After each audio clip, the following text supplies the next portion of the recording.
e foi uma bênção. Não peguemos chuva, mas passemos um lamaçal até bom.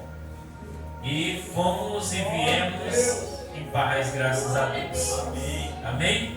Quem for para o Japim agora no inverno vai saber o que é que nós estamos passando. Mas se vocês só verem falar, vocês não vão saber. Amém? E vocês já estão convidados esse final de semana para participar do culto lá com a gente. Se quiserem experimentar um pouquinho do mel, tá lá. Mel. Amém? Amém?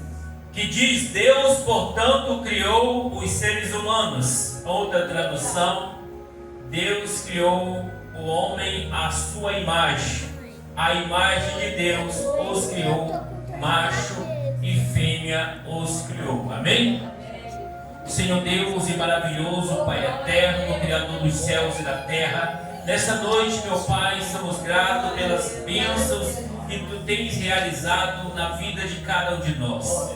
Muito obrigado, meu Senhor, por este momento. Nós estamos gratos, ó Deus, e entregamos, meu Pai, em Tuas mãos a nossa vida, meu Senhor, para que Tu venha tomar providência sobre a nossa causa, meu Deus, e fazer com que nós possamos nesta noite aprender de Ti, ó Pai, que Tu és manso e humilde de coração, e nós encontraremos descanso para nossas almas. Eu te peço e também eu te agradeço em nome do Senhor Jesus Cristo, e a igreja diga amém. Amém. Aleluia. Louvado seja o nome do Senhor. Podem sentar. A primeira dispensação, que é a inocência. Como nós lemos, o homem foi criado à imagem de Deus. O homem, ele foi criado à imagem do Senhor Deus Todo-Poderoso. Desde o início, meus irmãos, Deus sempre se relaciona com o homem. Desde o começo, Deus ele tem se relacionado com o homem por meio de dispensação. Lá no passado, quando nós vemos, Deus ele conversava com Adão face a face. Ele conversava com Adão. E Adão estava vivendo uma dispensação que é a primeira dispensação, que é a dispensação da inocência. Mas por que dispensação da inocência? É porque Adão e Eva viveram no jardim do Éden inocente. A Bíblia vai dizer, meus queridos irmãos, Gênesis 2 e o versículo 15. Se vocês quiserem acompanhar, podem acompanhar, tá? Gênesis 2, o versículo 15. O que diz a palavra de Deus, meus irmãos? Ela diz exatamente assim: Deus, ou Senhor, tomou o homem e o colocou no jardim do Éden para zelar por ele e nele fazer as suas plantações. Versículo 16 diz assim: E o Senhor deu a seguinte ordem ao homem: comerás livremente do fruto de qualquer espécie de árvore que está no jardim. Contudo, não comerás da árvore do conhecimento do bem e do mal, porque no dia em que dela comeres, com certeza morrerás. Deus ele tinha ali o homem no jardim do Éden. Deus ele tinha dado ao homem as suas regalias, que é a primeira dispensação. O homem vivia na inocência, no jardim do Éden. O homem foi criado puro, à imagem de Deus, sem nenhum tipo de pecado. O homem foi criado puro, sem nenhum tipo de pecado. O homem existia naquela época, mas também ele tinha uma comunhão direta com Deus. O homem no jardim, ele tinha a comunhão direta com o Senhor, porque ele vivia na inocência, na primeira dispensação. Deus deu tudo ao homem, mas deu também uma ordem. Aqui nós temos nessa terra, também nós temos de tudo. Não foi isso que Paulo disse? Tudo nos pertence, não é verdade? Tudo aqui nos pertence, mas nem tudo nos convém que nós pratiquemos. Então tudo aqui, foi feito por ser humano, mas tem coisas que nós não devemos tocar. Assim vivia também o homem no jardim. Ele tinha de todas as coisas, de tudo, mas só que tinha uma coisa que ele não podia fazer no jardim. Tinha uma grande dificuldade. E então, quando nós observamos as coisas que nos são proibidas, parece assim que ela nos enche os olhos. É verdade? As coisas que são proibidas para nós, aparentemente ela nos enche o olho, nos dá mais vontade nas coisas proibidas do que naquilo que não é proibido. Vejamos que toda a bênção de Deus vem acompanhado de responsabilidade. Tudo que Deus ele nos dá, vem algo muito responsável para cada um de nós. Vejamos que hoje Deus ele colocou alguém aqui para ser diligente. Você, como diligente, você tem uma grande, imensa responsabilidade. Mas também tem os cantores. Você, como cantor que louva a Deus, você tem uma grande responsabilidade. E você também, que é um pregador, uma pregadora da palavra de Deus, a responsabilidade é grande para nós. Assim também é Deus, quando estava lá o homem no jardim. E o estado do homem na inocência, Gênesis capítulo 1, versículo 27, a Bíblia diz que o homem foi criado à imagem e semelhança de Deus. O estado do homem na inocência, o homem ele foi criado à imagem de Deus. Imagina, hoje nós somos a imagem de Deus? Não somos. Se eu disser que eu sou a imagem de Deus, eu estou mentindo. Porque o homem no jardim, o primeiro homem, foi criado à imagem de Deus. Quando o homem foi expulso do jardim, é que nós fomos colocados no mundo. Nós fomos feitos de uma desobediência. Mas o estado do homem na inocência, ele era sem pecado. Não existia pecado na vida do homem, porque ele estava na inocência. Ele estava sem culpa. O homem não tinha quem ocupasse, não tinha culpa nenhuma para que viesse a ofendê-lo naquele estado. Porque ele estava na inocência, como uma criança. O homem no jardim, ele tinha ali, ele não tinha vergonha. Quando ele estava dentro do jardim, na inocência, ele não tinha vergonha. A Bíblia diz que eles viviam nu no jardim, mas ele não tinha vergonha. A veste, essa veste, ela nos mostra a vergonha do homem. Isso aqui é um símbolo de um pecado que o homem cometeu no jardim. A roupa é um símbolo de um pecado, porque o homem vivia sem pecado, sem vergonha, não usava veste. Depois que ele pecou, então veio a vergonha e foi feito para o homem as vestes.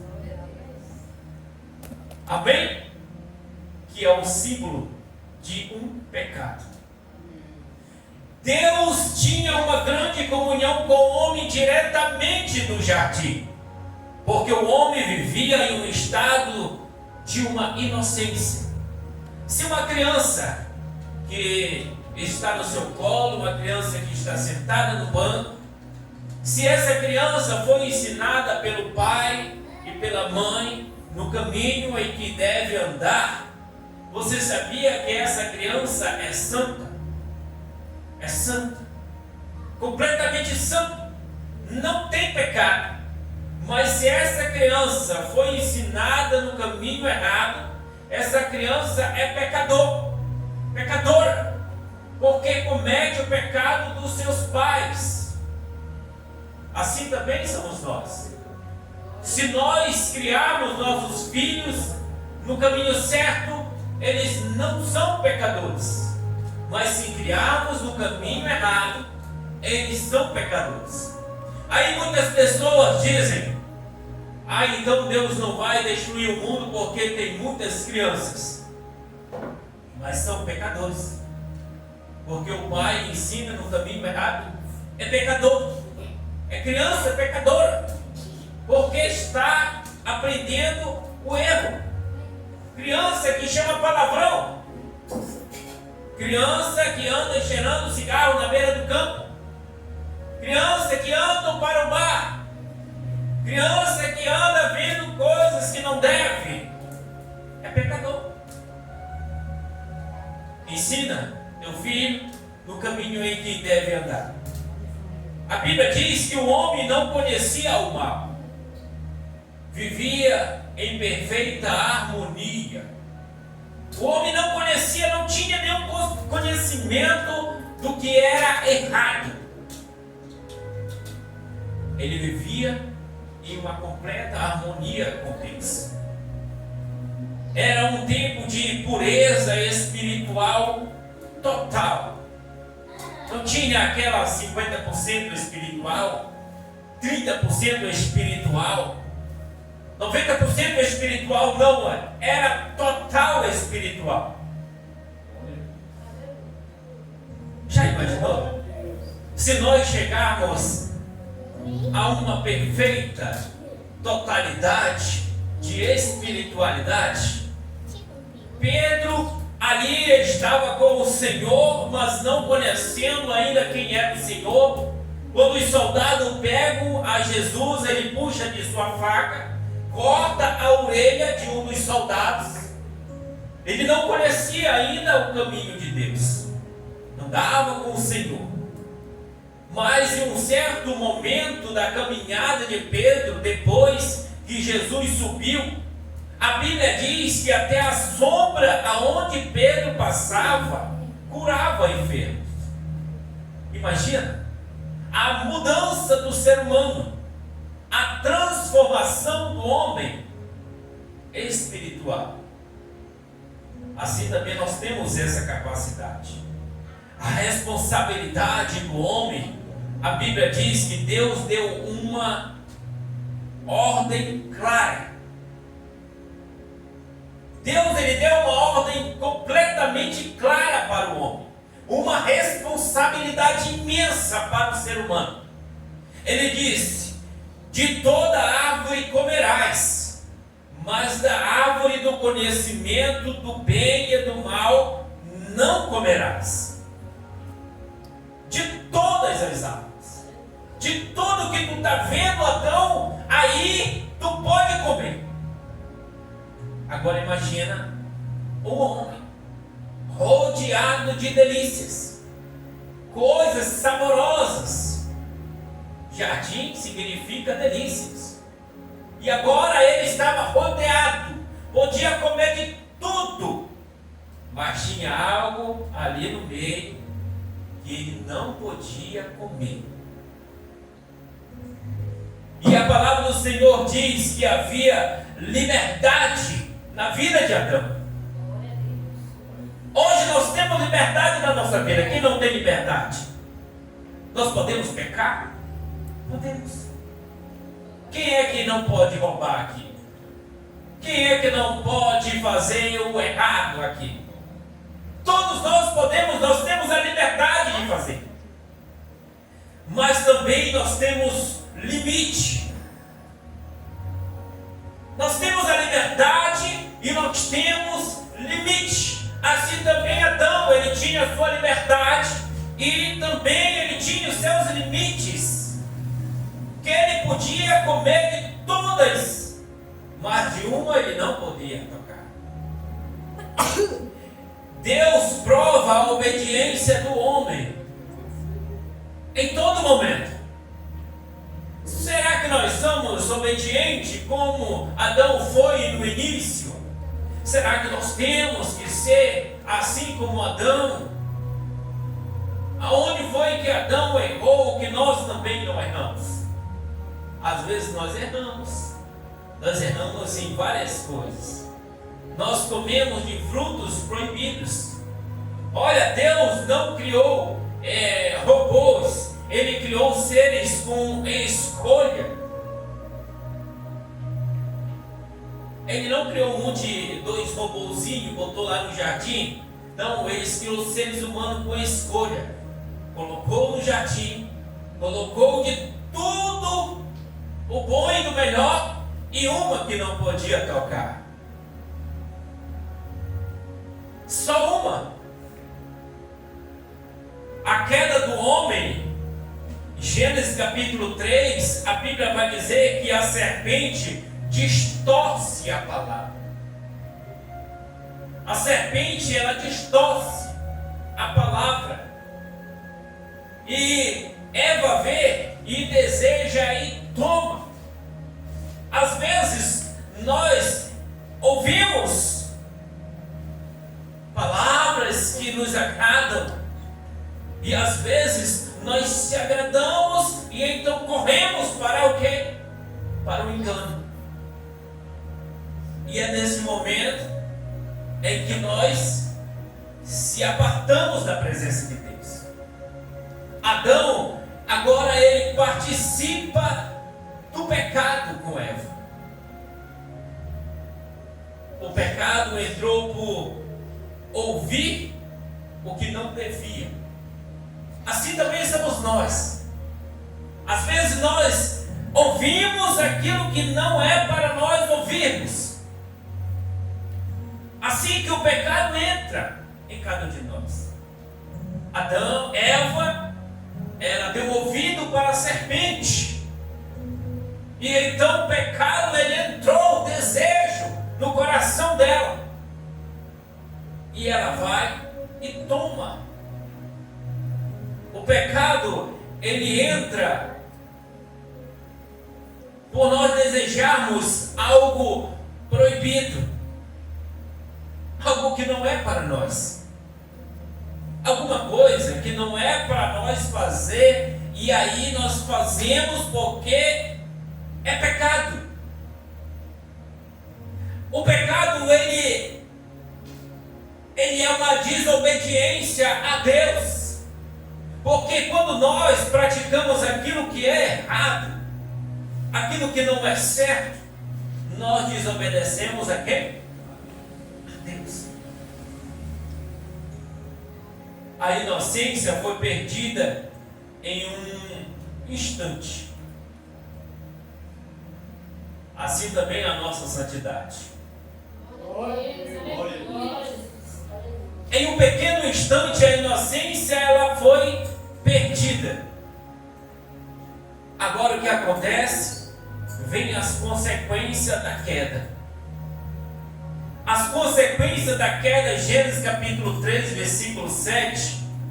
O versículo 7 vem a vergonha.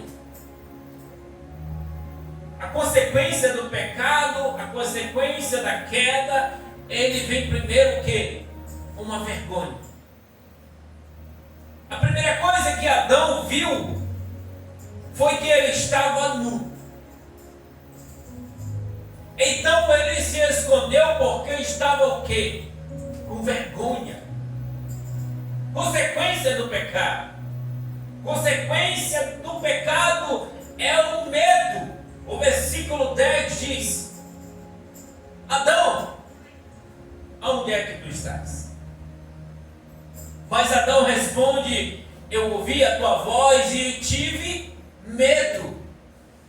Consequência do pecado é o medo. Consequência do pecado, ela traz separação de Deus para conosco. Glória a Deus. Glória a Deus. Versículo 23 diz que traz uma separação. A consequência do pecado traz dor, traz sofrimento. e até a morte. O homem não sentia dor. O homem, ele não tinha sofrimento.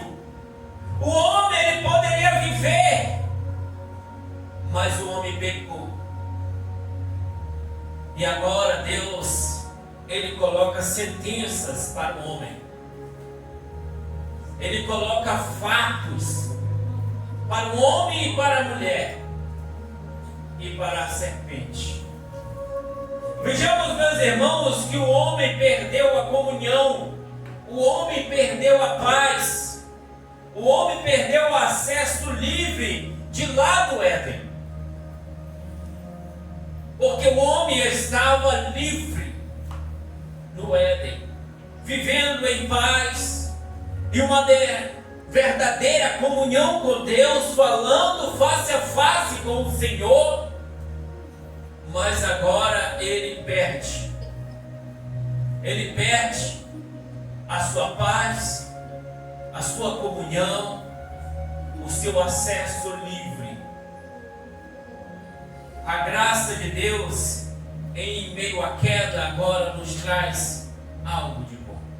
Glória a Deus. A Bíblia diz, Gênesis 3, versículo 15, que mesmo após o pecado, Deus promete um Salvador.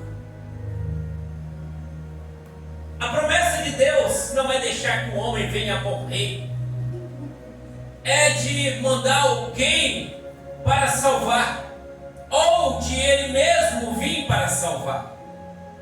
A promessa de Deus é de um Salvador. A promessa de Deus, Deus cobre a nudez. A graça do Senhor, Deus cobre a nudez do homem. O homem se encontrava completamente nu, envergonhado, com medo, já tinha pego já folha, já tinha se cobrido. Agora Deus, ele faz aqui um sacrifício, e aqui nasce a esperança da redenção, a graça de Deus. Meus irmãos, Deus não desistiu do homem de modo nenhum. Até hoje ele está lutando para que a humanidade seja salva. E lá no jardim, a mesma forma. Mas só que no jardim, em toda dispensação, vem a sua consequência. O homem sempre falha. Em toda dispensação, no término da dispensação, o homem falha. E na dispensação da inocência, o homem falhou e teve uma consequência. Ele foi expulso do jardim. Meus irmãos, imagine uma criança pequena, pura, inocente. Uma criança pequena, pura e inocente. Um dia ela desobedece e percebe que faz algo muito errado. Assim, ele se esconde, sente medo e também sente muita vergonha. Assim também foi o homem no Éden. Ele errou, ele falhou, ele sentiu medo, ele sentiu vergonha.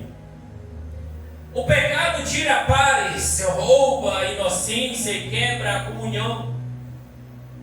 O pecado, quando nós pecamos, algo de errado que nós fazemos, alguma coisa vem como uma vergonha. Quando nós pecamos, às vezes nós não queremos louvar, não queremos oportunidade, não queremos mais visitar ninguém, não queremos mais receber a visita. Por que nos sentimos assim?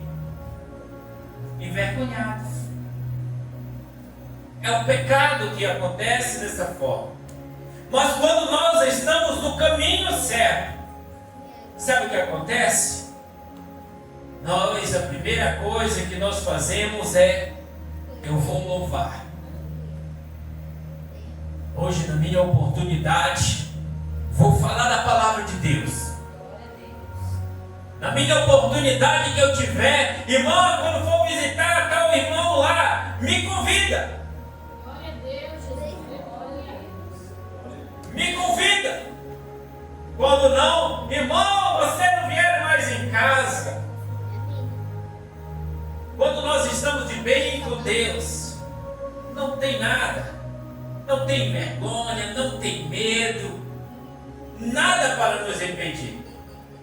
Deus ainda estabelece limites. Até hoje Ele está estabelecendo limite. Nós podemos e também nós não podemos fazer. O pecado ainda separa o homem de Deus. Continua separado. Desde o jardim até hoje. Meus irmãos, o inimigo ainda distorce a palavra de Deus. Esses dias eu estava ouvindo um pequeno comentário sobre o Tony de Souza, né? Que estava debatendo. E ali naquele momento de debate a gente vê que os debatedores não têm um pingo de razão, distorcendo a palavra de Deus, dando apoio para um homem que morreu já faz quase 12 mil anos, e não se aprofundando na palavra de Deus, distorcendo como se a Bíblia não existisse. Hoje o inimigo continua dessa forma, distorcendo a verdade, mudando a verdade em mentira. Meus irmãos, mas a graça ainda está disponível. Assim como Adão se escondeu, muitos hoje estão escondidos. Tem muitas pessoas escondidas. Tem pessoas que estão escondidas de várias formas, de vários jeitos. Na culpa, no pecado, na vergonha. Tem pessoas escondidas, mas Deus continua chamando. Está escondido na culpa? Deus ainda está chamando. Está escondido no pecado? Deus ainda está chamando. Está escondido na vergonha? Deus ainda está chamando. Glória a Deus, Jesus. Aleluia. Glória a Deus. Onde estás? Hoje é noite de voltar para o Senhor. Vamos deixar a culpa para lá. Vamos deixar pecado para lá. Vamos deixar vergonha para lá. Jesus é o caminho de volta. A comunhão perdida. Ele é o caminho de volta. Não encontra o caminho porque estou com vergonha. Jesus é o caminho de volta. Glória a Deus. Não encontro o caminho porque estou com medo. Jesus é o caminho de volta. Glória a Deus, aleluia. Romanos 5, versículo 19 diz: pela obediência de um, muitos serão feitos justos. Justos. Eu quero concluir. A primeira dispensação, ela nos mostra a pureza do homem. O homem puro. A primeira dispensação, ela mostra a responsabilidade diante de Deus. O homem, ele tinha sua responsabilidade. A primeira dispensação, ela também nos mostra a tragédia da desobediência. A primeira dispensação, ela mostra o início do plano de salvação. Onde o pecado entrou, a graça se manifestou. Então, meus irmãos, a primeira dispensação termina com a desobediência do homem. a desobediência. E então, na segunda dispensação, nós veremos no próximo culto, pois a primeira dispensação, o homem desobedece a Deus e é expulso do jardim do Éden. Vamos ficar de pé e vamos dar uma salva de palmas para o nosso Deus.